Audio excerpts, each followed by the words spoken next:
মহাকাশে কোনো স্পেসক্রাফট কিংবা স্যাটেলাইট লঞ্চ করাটা খুবই সাধারণ একটা ব্যাপার। বিংশ শতক থেকে শুরু করে আজ পর্যন্ত বহু স্পেসক্রাফট এবং স্যাটেলাইট মহাকাশে পাড়ি দিয়েছে। কিন্তু আপনারা কি জানেন মহাকাশে গাড়িও লঞ্চ করা হয়েছে? বন্ধুরা, এটা কিন্তু একদম সঠিক তথ্য। কি এবার অবাক হয়ে গেলেন তো? এখনও অনেক চমক বাকি আছে। আজকের এই ভিডিওতে আমি আপনাদের মহাকাশে লঞ্চ হওয়া এরকমই কিছু অদ্ভুত অবজেক্টের সম্পর্কে জানাবো, তাই ভিডিওটা শেষ পর্যন্ত অবশ্যই দেখুন। তাহলে চলুন শুরু করা যাক। Number 1, Jeff Bezos. বন্ধুরা, আমি জানি যে এই নামটা শোনার পরে আপনারা বিস্ময় প্রকাশ করছেন, কিন্তু এটা সত্যি যে জেফ বেজসকেও মহাকাশে লঞ্চ করা হয়েছিল। তিনি একটা সাব অরবিটাল ফ্লাইটে করে মহাকাশে গেলেও তাকে মহাকাশচারী হিসেবে গণ্য করা হয় না।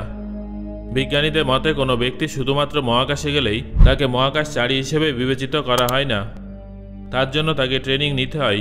এই জন্যই জেফ বেজস কিংবা এই ব্যাপারে অনভিজ্ঞ কেউ যদি মহাকাশে যায় তাহলে সেটা একটা বস্তুর মহাকাশে যাওয়া সমান বলে গণ্য করা হয়। যদিও ভবিষ্যতে এই বিষয়টাকে স্পেস ট্যুরিজম ক্যাটাগরিতে রাখা হবে এবং সেটা খুব শীঘ্রই সাধারণ মানুষের জন্য উপলব্ধ হবে বলে অনুমান করা হচ্ছে।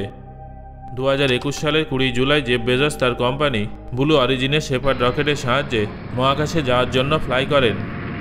এই স্পেস ফ্লাইটটার সময়সীমা ছিল মাত্র 10 মিনিট, কিন্তু রেকর্ড অনুসারে এই রকেটটা কারমান লাইন পেরিয়ে গিয়েছিল। এই প্রসঙ্গে আপনাদের জানিয়ে রাখি যে লাইন বরাবর মহাকাশ এবং পৃথিবী বিচ্ছিন্ন থাকে, বা বলা যায় যে লাইন থেকে মহাকাশ শুরু হয় তাকে কারমান লাইন বলা হয়। এটা সমুদ্র পৃষ্ঠ থেকে 100 কিলোমিটার উচ্চতায় আছে। এই স্পেস ফ্লাইটটা একটা টেস্ট মিশন ছিল, যেখানে জেফ বেজস এটা দেখতে চেয়েছিলেন যে মহাকাশে যাওয়ার পর ভবিষ্যতে তার কাস্টমারদের অনুভূতি কেমন হবে। তার company blue origin space travel সস্তা এবং ইন্টারেস্টিং বানানোর জন্য চেষ্টা করছে। অনুমান করা হচ্ছে যে আগামী 10 বছরে মানবজাতি মহাকাশে ছুটি কাটাতে পারবে। এই প্রসেসটা ইতিমধ্যেই শুরু হয়ে গেছে। তবে একটা স্পেস ফ্লাইটের টিকিটের দাম হবে আনুমানিক $1 লক্ষ, অর্থাৎ প্রায় 80 থেকে 90 লক্ষ টাকা সমান, যেটা সাধারণ মানুষের সাধ্যের বাইরে। সেই জন্যই বিভিন্ন স্পেস কোম্পানি এই বিষয়টাকে অ্যাফোর্ডেবল বানানোর চেষ্টা করছে। নাম্বার 2, ডাইনোসরের হাড়। ব্লু অরিজিন শুধুমাত্র জেফ বেজসকেই নয়, বরং আরও কিছু অদ্ভুত জিনিসকে মহাকাশে পাঠিয়েছিল। 2021 সালের 20 মে এই কোম্পানিটা ডাইনোসরের আনুমানিক 200টা হাড় পাঠিয়েছিল। এই বিষয়টাকে নিউ শেপার্ড রকেটের মাধ্যমে পরিণতি দেওয়া হয়েছিল। বিজ্ঞানীদের মতে এই হাড়গুলো আনুমানিক 6.6 থেকে 7 কোটি বছর পুরনো ড্রোমিও প্রজাতির ডাইনোসরদের হাড় ছিল, যারা প্রায় 2 মিটার দীর্ঘ ছিল। তবে সেই হাড়গুলো মহাকাশে নিয়ে যাওয়ার পর পুনরায় পৃথিবীতে ফিরিয়ে আনা হয়েছিল। এখানেই শেষ নয়, পৃথিবীতে আনার পর সেগুলো নিলামে বিক্রি করা হয়েছিল এবং সেখান থেকে উপার্জিত টাকা দান করে দেওয়া হয়েছিল। তবে এর আগেও এই ধরনের মিশন করা হয়েছিল, যেখানে মহাকাশে ডাইনোসরদের হাড় পাঠানো হয়েছিল। 1985 সালে নাসার চ্যালেঞ্জার শাটেলের মাধ্যমে বিজ্ঞানীরা মাইসোরাস নামের একটা ডাইনোসরের ভার্টিগোর অংশ মহাকাশে পাঠিয়েছিলেন। তারপর 1998 সালে একটি 21 কোটি বছরের পুরনো ডাইনোসরের কঙ্কালকে মহাকাশে পাঠানো হয়েছিল। এই মিশনটা নাসার দ্বিতীয় স্পেস শাটেল এন্ডেভারের মাধ্যমে পরিণতি দেওয়া হয়েছিল।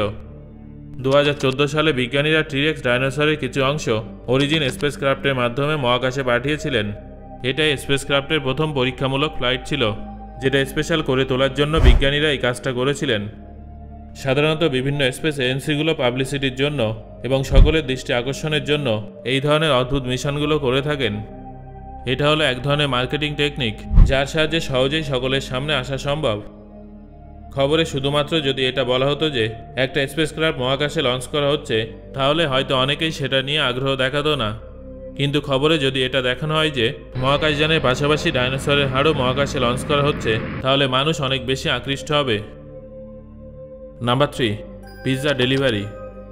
বর্তমান সময়ে আমরা বাড়িতে বসে মোবাইলের মাধ্যমে একটা বাটন ক্লিক করেই অনলাইনে যে কোনো ফুড আইটেম অর্ডার করতে পারি। মোবাইল ফোনের প্রচলন শুরু হওয়ার আগে টেলিফোনের মাধ্যমেও এই কাজটা করা হতো। তবে আপনারা কি জানেন যে আমরা শুধুমাত্র পৃথিবীতেই নয়, মহাকাশেও পিৎজা ডেলিভারি করেছি? হ্যাঁ বন্ধুরা, আপনারা ঠিকই শুনেছেন। 2001 সালে পিৎজা হাট পৃথিবীর প্রথম এমন পিৎজা কোম্পানিতে পরিণত হয়েছিল, যারা শুধুমাত্র পৃথিবীতেই নয় বরং মহাকাশেও পিৎজা ডেলিভারি করেছিল। এই পিৎজাটা একজন মহাকাশচারী অর্ডার করেছিলেন, যিনি ইন্টারন্যাশনাল স্পেস স্টেশন থেকে পৃথিবীকে প্রদক্ষিণ করছিলেন। এবার আপনাদের হয়তো মনে এই প্রশ্নটা উঠছে যে এই পিৎজাটা মহাকাশে পাঠানো হলো কিভাবে? এর উত্তর হলো রকেটের মাধ্যমে। বিজ্ঞানীরা কিছুদিন পর পর ইন্টারন্যাশনাল স্পেস স্টেশন পর্যন্ত রকেট পাঠাতে থাকেন, যার মধ্যে নিত্য প্রয়োজনীয় জিনিস উপস্থিত থাকে। যেমন খাবার, ওষুধ ইত্যাদি ইত্যাদি। পিৎজা হাট এই সমস্ত প্রয়োজনীয় জিনিসের সঙ্গে রকেটের মাধ্যমে মহাকাশে একটা পিৎজা পাঠিয়ে ইতিহাস গড়ে তুলেছিল। ইউরি উশাচভ নামে সেই মহাকাশচারী যখন পিৎজাটা খাচ্ছিলেন সেই সময় তার ভিডিও ক্যাপচার করা হয়েছিল। এবার দেখে নিন সেই ভিডিওটা। এটা তো আপনাদের আগেই বললাম যে এই ধরনের মিশনগুলো সাধারণত মার্কেটিং করার জন্যই করা হয়। পিৎজা হাটও পাবলিসিটির জন্য মহাকাশে পিৎজা ডেলিভারি করেছিল। মহাকাশে একটা পিৎজা পাঠানোর জন্য কোম্পানি প্রায় 4 কোটি টাকা খরচ করেছিল। শুধু তাই নয়, এই পিৎজাটা বানানোর সময় তাদের অনেকগুলো বিষয় মাথায় রাখতে হয়েছিল। মহাকাশে যাওয়ার পর মানুষের ঘ্রাণ শক্তি এবং স্বাদ গ্রহণের ক্ষমতা অনেকটাই কমে যায়, সেই জন্য এই পিৎজায় অতিরিক্ত মাত্রায় মশলা ব্যবহার করা হয়েছিল। এটা ছাড়াও 2021 সালে উবার ইটস নামের একটা কোম্পানি ইন্টারন্যাশনাল স্পেস স্টেশনে জাপানি ফুড ডেলিভার করেছিল। এই খাবারটা একজন উদ্যোক্তা এবং স্পেস ট্যুরিস্ট ইলসাকু মেজোয়ার জন্য পাঠানো হয়েছিল। নাম্বার 4, টেসলা কার। মহাকাশে রকেট লঞ্চ করা একটা সাধারণ ব্যাপার। পৃথিবী থেকে প্রায় প্রতিদিন কোনো না কোনো রকেট মহাকাশে লঞ্চ করা হয়। বেশিরভাগ রকেট প্রাইভেট স্পেস এজেন্সির মাধ্যমে লঞ্চ করা হয়ে থাকে, যার মধ্যে ব্লু অরিজিন এবং স্পেসএক্স অন্যতম। ইলন মাস্কের স্পেসএক্স মাঝে মাঝে বিভিন্ন রকেট টেস্টিংয়ের উদ্দেশ্যে মহাকাশে পাঠায়। 2018 সালে এমনই একটা টেস্টিং পারফর্ম করা হয়েছিল, তবে এই টেস্টিংটা অন্য টেস্টিংয়ের থেকে অনেকটাই আলাদা ছিল। এই টেস্টিং রকেটটা মনুষ্য সৃষ্ট সবথেকে বড় রকেটের মধ্যে একটা ছিল, যার নাম ফ্যালকন হেভি রকেট, যেটা ডিজাইন করেছিল ইলন মাস্কের স্পেসএক্স কোম্পানি। 2018 সালের 6 ফেব্রুয়ারি এই রকেটটা মহাকাশে লঞ্চ করা হয়েছিল। তবে এই রকেটটা কিন্তু মহাকাশে একা যায়নি। এর ভেতরে টেস্ট পেলোড হিসেবে একটা টেসলা কার রাখা হয়েছিল। টেসলাও ইলন মাস্কের একটা কোম্পানি, যারা ইলেকট্রিক গাড়ি ম্যানুফ্যাকচারিং করার কাজ করে। এই গাড়িটার সঙ্গে রকেটে একটা ডামি মানুষকেও রাখা হয়েছিল, যার নাম ছিল স্টারম্যান। এটাই ছিল প্রথম যখন কোনো গাড়িকে মহাকাশে পাঠানো হয়েছিল। আসলে ইলন মাস্ক এই গাড়িটাকে মঙ্গল গ্রহের অরবিটে পাঠাতে চেয়েছিলেন। তিনি এই গাড়িটার মার্কেটিংয়ের জন্য এই ধরনের পরিকল্পনা করেছিলেন। তবে কিছু টেকনিক্যাল সমস্যা এবং ক্যালকুলেশন ভুল হওয়ার কারণে এই গাড়ির অরবিট এত বড় হয়ে গিয়েছিল যে এটা মঙ্গল গ্রহের মাধ্যাকর্ষণ আটকাতে পারেনি। তবে বেশ কিছু বিজ্ঞানীদের মতে এই গাড়িটা মঙ্গল গ্রহের অরবিটে না পাঠানোর পেছনে অন্য কারণ ছিল। এই গাড়িটা মহাকাশে পাঠানোর পরিকল্পনা করা হয়নি, বরং হঠাৎ করে পাবলিসিটি স্টান্ট হিসেবে লঞ্চ করা হয়েছিল। যদি এই গাড়িটাকে মঙ্গল গ্রহের অরবিটে পাঠানো হতো, তাহলে হয়তো এই গাড়িটা মঙ্গল গ্রহের পৃষ্ঠে ধাক্কা খেত, যার ফলে মঙ্গল গ্রহের বায়ুমণ্ডল দূষিত হতো এবং সেখানে উপস্থিত স্পেস ক্রাফটগুলোরও সমস্যা হতো। তাই স্পেসএক্স জনসমক্ষে না জানিয়েই এই গাড়িটার অরবিট পাল্টে ফেলে এবং মঙ্গল গ্রহের রাস্তা থেকে সরিয়ে দেয়। বর্তমানে এই গাড়িটা যে অরবিটে উপস্থিত আছে সেখানে সূর্যকে একবার আবর্তন করতে প্রায় 557 দিন সময় লাগে। এটাও একটা পাবলিসিটি স্টান্ট ছিল, যার মাধ্যমে ইলন মাস্ক তার টেসলা কার কোম্পানিকে জনপ্রিয়তার শীর্ষে নিয়ে যেতে চেয়েছিলেন। এর মাধ্যমে তার কোম্পানি জনপ্রিয় হলেও ততটা হয়নি যতটা তিনি অনুমান করেছিলেন। সো বন্ধুরা, আজকের এই ভিডিওতে আমি মহাকাশে পাঠানো এমন 4টে জিনিস সম্পর্কে আলোচনা করলাম। এগুলো ছাড়াও মহাকাশে আরও অনেক জিনিস পাঠানো হয়ে থাকে।